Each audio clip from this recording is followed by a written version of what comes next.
अध्यक्ष महोदय, शक्तीपीठ महामार्ग मराठवाड्यातून जातोय आणि शक्तीपीठ महामार्गाला अनेक जिल्ह्यातून सामान्य शेतकरी विरोध करतोय अध्यक्ष महोदय।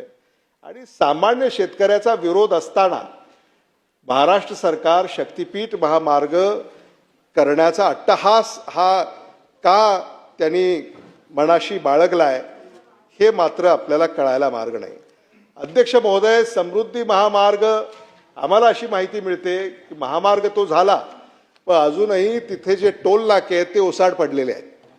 तिथं म्हणावी तेवढी वाहतूक त्या समृद्धी महामार्गावर होत नाही आहे।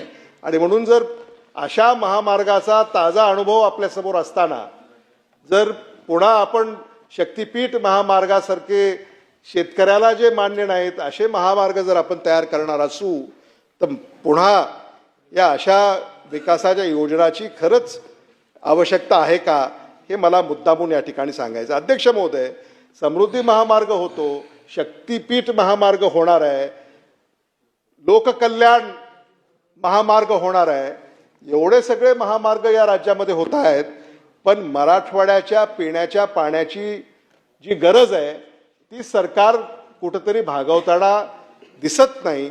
आणि मराठवाडा वॉटर ग्रीडसाठी जो काही निधी आवश्यक आहे तो निधी का मराठवाड्याला दिला जात नाही हा सुद्धा मला असं वाटतं की या निमित्तानं मी आपल्या पुढं या ठिकाणी मांडू इच्छितो।